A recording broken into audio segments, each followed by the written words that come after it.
okujja okwesimbawo wadde tutumukulembeza nnyo ne tulinayo ne Mukulairo Odinga gwe tugamba nti oba oli awo ali ku mwanjo nnyo olw'ensonga nti ne president aliko kati alabika amuwagira. President ebikolwa biraga nti amuwagira naye tanavaayo mu lwatu yadde okulagira nti awagira Odinga. Kikiwe ekiteeka Odinga nga yeerayira nga ye Ruto atambula ono gwasibiddeko gwagamba nti oba oli awo ajja muwagira ate naba kuvaayo kwatula nti mpagira Odinga mu butongole.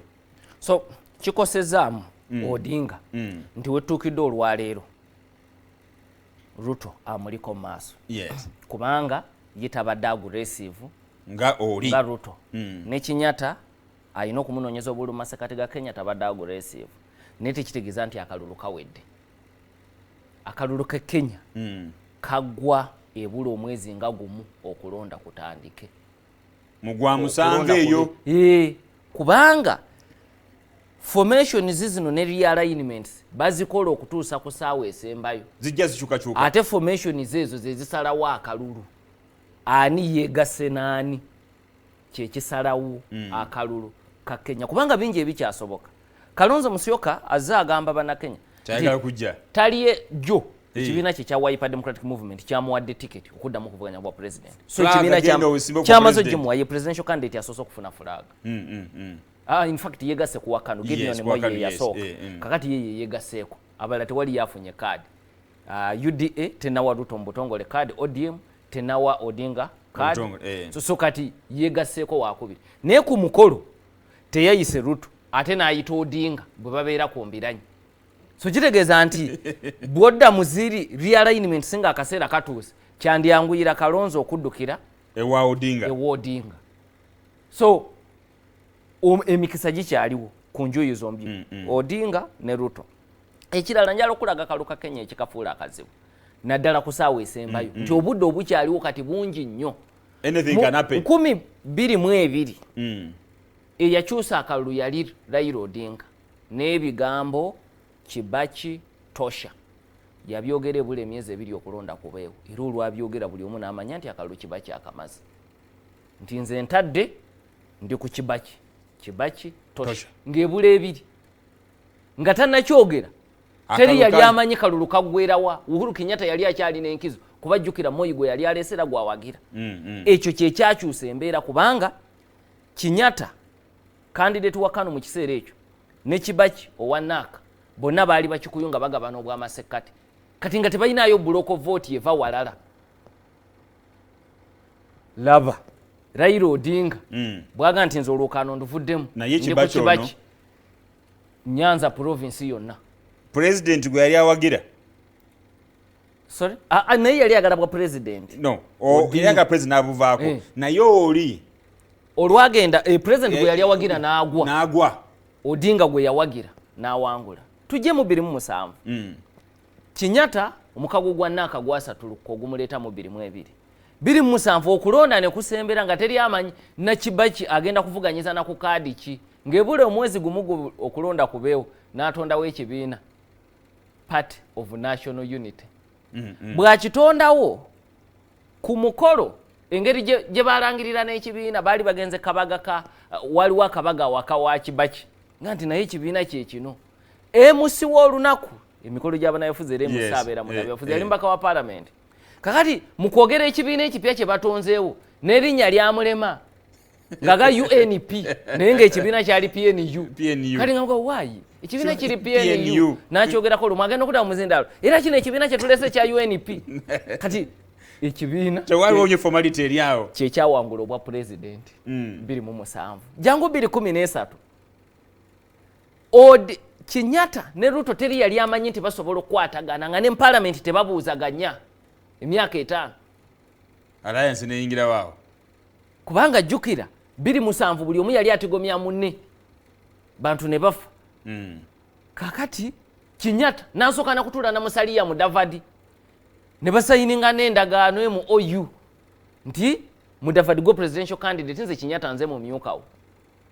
Ng'ebula wiiki emu akakiiko k'ebyokulonda akakiiko akavunaanyizibwa ku bibiina by'obufuzi kaggalewo olunaku bwe bawandiisa emikago mu butongole kuba mu Kenya omukago muguwandiisa ekigendererwa oleme kwefuulira banno temugukola bukozi ne mukoma ku press conference kati ng'ebula wiiki emu akakiiko akavunaanyizibwa ku bibiina by'obufuzi n'emikago kaggalewo nga Kenyatta ajja na Ruto nti tukoze omukago ayina ekibiina kye URP nange TNA tukoze omukago bwe tugenda okuvuganya Mudavadi n'asigala ku bbali kakana nga yeewandiisiza nga presidential candidate era Katona asembe mu kalulu so nnaku zaasembayo ze zaakyusa akalulu teri yali amanyi ng'ebula emyezi 3 nti Kenyatta ne Ruto baali bagenda kubeera ku tiketi emu ate n'okuwangula bawangule so akalulu ke Kenya nkuzizaako emabega atulaba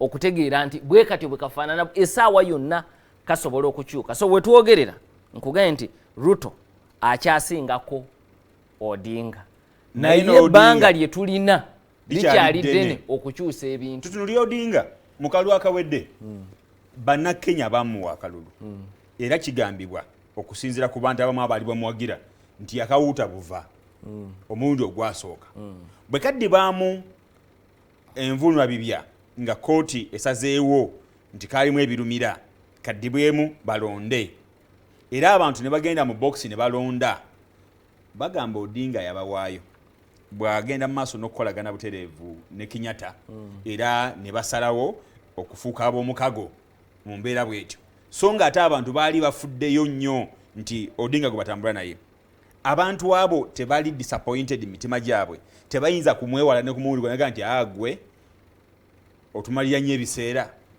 mu Kenya waliwo ebitundu byenkugambye birina block of vote okuva ku independence buli kiseera bibeera n'omuntu nga ye mumuli gw'ekitundu ekyo ebitundu ebyo si bingi mu Kenya oyina Ukambani awali abakamba oyina Rift Valley oyina masekati ga Kenya omuli abachukuyu oyina n'abajaluo bitundu bina biba ne ba kingmaker buli kaseera kingmaker tasobya ne bwakola ensobi eyo gye bagenda nayo Odinga bwagamba mu 22 nti kiba kitosha bonna senior council James Orengo munnabyabufuzi omugundivu yalina omugundivu okusinga Odinga naga nti tosobola fa abajaluo okututwala ku bachukuyu batuyiganyiza bayiganya Jaramogi kitaawo ne batigomya Tomu Mboya enfaayi gye tetwagitegeera Kariuki n'abala n'olwekyo ffe totubuulira abantu abo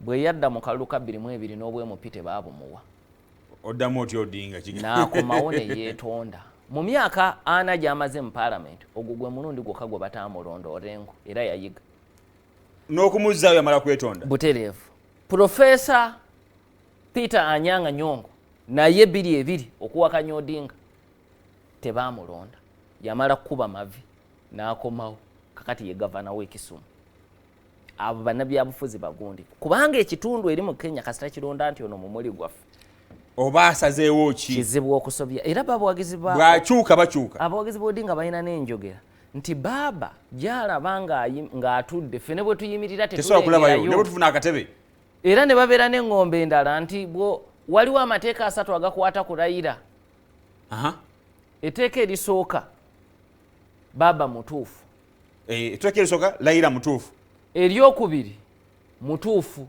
eryokubiri era mutuufu eryokusatu bwe babikutabudde ddayo weetegereza erisooka n'eryokubiri aba mutuufu ojja kufuna ekituufu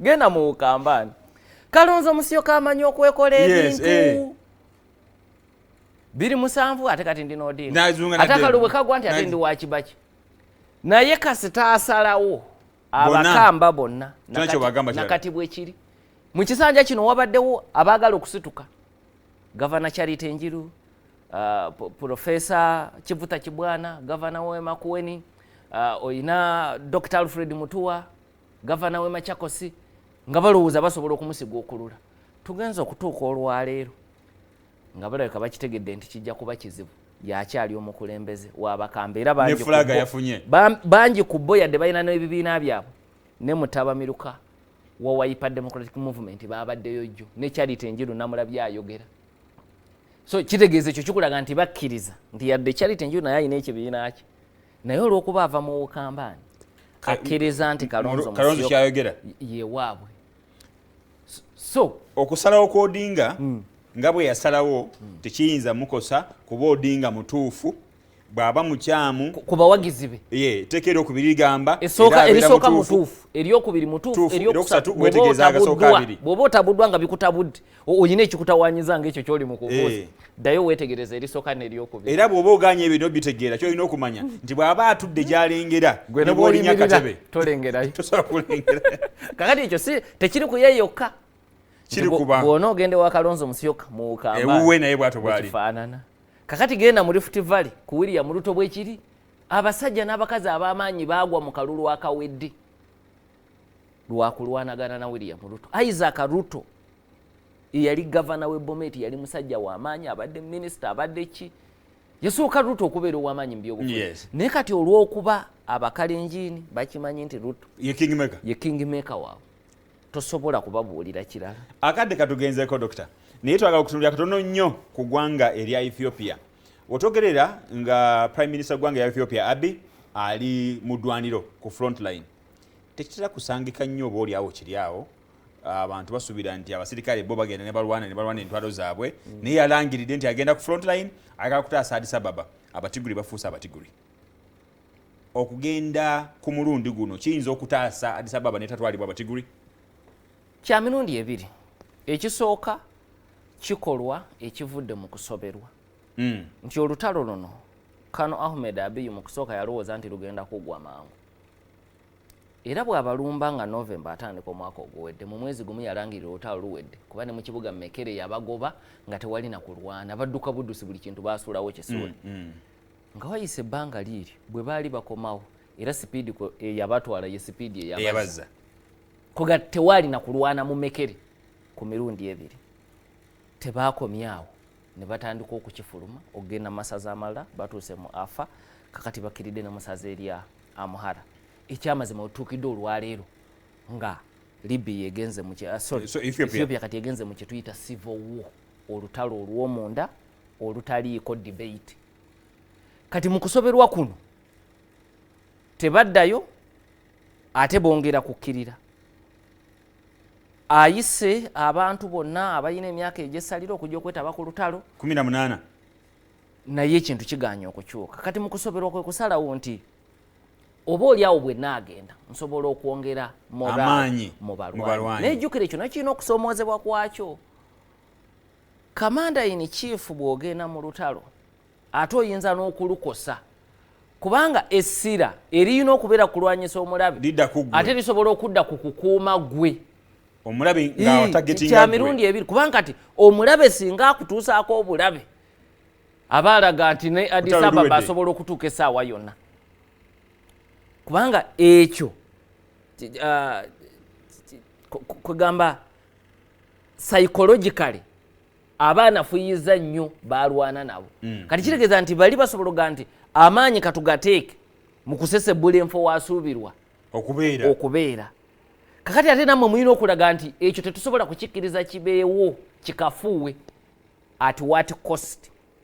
Mu kifo ky'okulwana okuzzaayo bali kati mugenda kulwana okuuma omukulembeze wamu aleme kubeera nga General Idris Deby gwe twakalabe yafiira mu ddwaniro Chad. So kino kye yakoze kikolwa kya kusoberwa era tekitegeeza nti kyekigenda okumaliriza olutalo luno.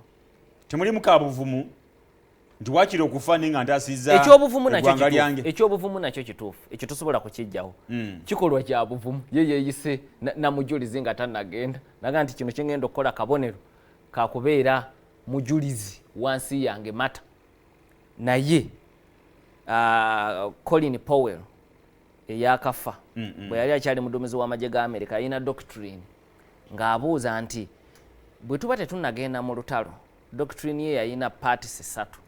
Esooka tulina okwematiza nti kino kyetuteekeddwa okukola. Ekyokubiri n'abantu ne tubamatiza ne batugoberera nti era tulina kukola kino nabo butereevu. Kaakati kiri kye mwasalawo nti y'ensonga ebatutte mulina okulaba nga mukiggusa bwe kibalemerera butereevu muba mufiiriddwa. kaakati mu kino bw'ogikozesa doctrine yennyini ogisula bukolokolo n'ogiteeka ku lutalo lwa Ethiopia ekiba kyamututte kulaga buzira na buvumu oba kugoba batigure. Kakati awo wali okusoomozebwa nti doctrine bw'ogireeta naye kigendererwa kigendererwa kyakulaga buvumu ate ng'okugenda kukuyinza n'okunafuya ejje ekigendererwa.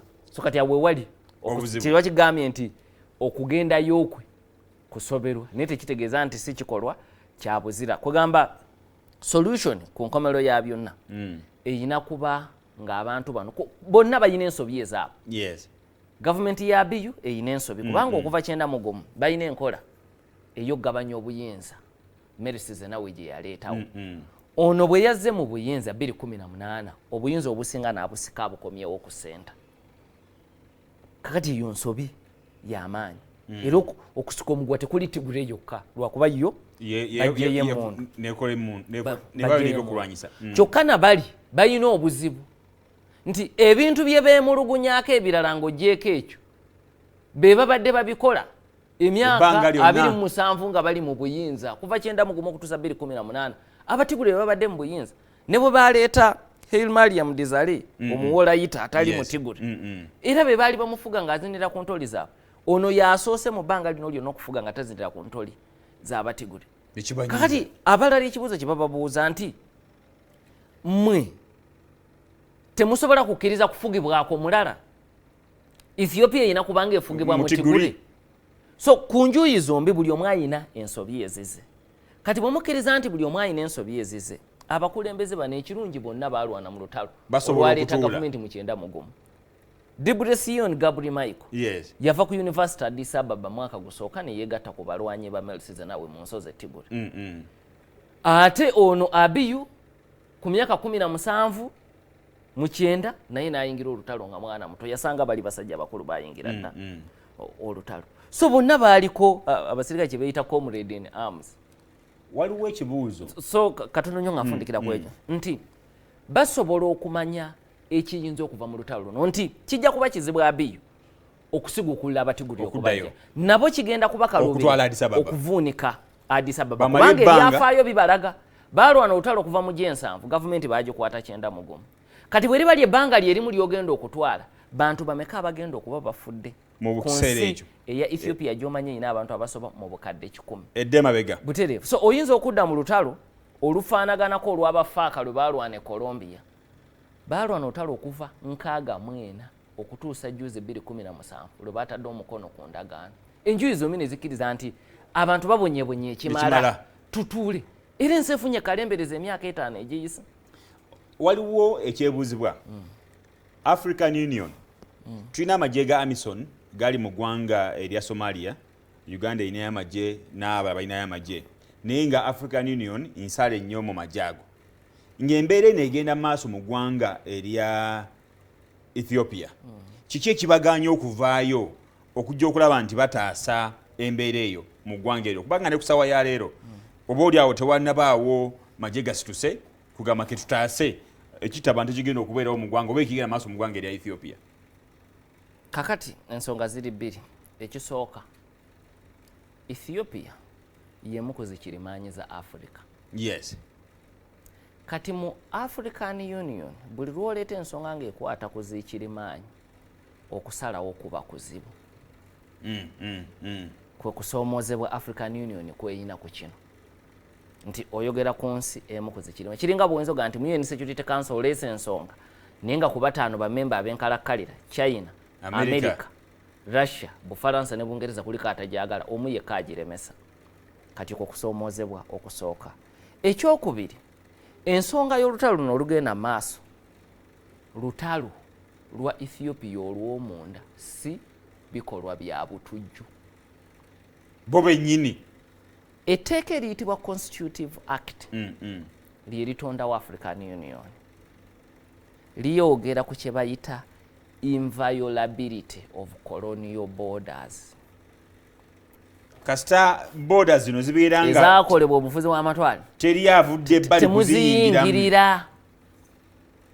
Kakati olw'okuba kuba Somalia ekikutwalayo ekikyanguyiza tugamba abagwira abatujju nti bemukanyiza akabalusha babe mwagala okulwanyisa kakati wano aba tigule bogenda okuyita nti batujju Nansi gwanga bagamba tuli ku lutalo lwaffe era ensonga zaffe za byabufuzi ez'omunde ziremeddwa okugonjola olw'ebyobufuzi kyekirwaki tujjeeyo emundu era tulina ne territory zetusazeeko kati wetuli wetufuga so lutalo olw'ekiyeekero luli conventional gerirawo erina n'amateeka agagifuga kati bw'oga nti oleeta amawanga gagenda kulwanira ku ludda lwani lw'abatigure oba lwabano kuba buli omu alina legitimaasi ye nabali be balondebwa abetigure balondebwa era bategeka n'akalulu k'ekikungo ne babalonda akali kamenya amateeka okusinza bagamba gavumenti ya Ethiopia yamenya amateeka kubanga semateeka ayogera ku kulonda ebbanga lyatuuka bano ne beekwasa covid kobbo ewammwe oba waliyo covid nga bwe tulina enkola ya federo ffeno tusobola okulonda mu mbeera ya covid era ne balonda ebitundu ebisoba mu 9 ku buli 100 ne bironda aba TPLF so ekyo kati mateeka g'ensi yonna waliwo kye bayita legitimacy abo bagifuna nga balina ne legitimacy mu kitundu kyabwe so kati ositula otya force yonna nti maje ge Uganda gagende bw'ogatwala gabeere ku ludda lwani okujjako ng'ogatutte ng'enjuyi zombi zikkiriza nti waliwo ceasefire kati ne mugamba nti amaje gano ekigaleese ag'e Kenya ag'e Uganda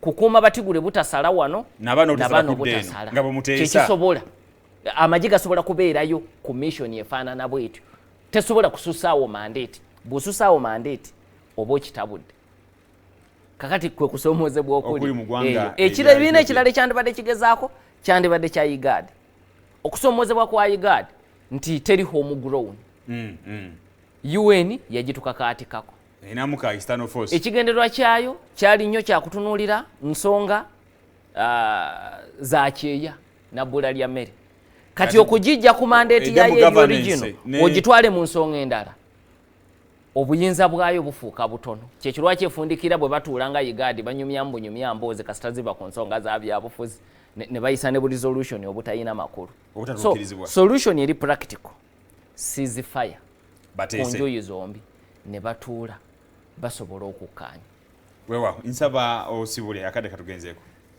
awangale Ssaabasajja Kabaka omulabi wa telefine yaffe program zuka n'ensonga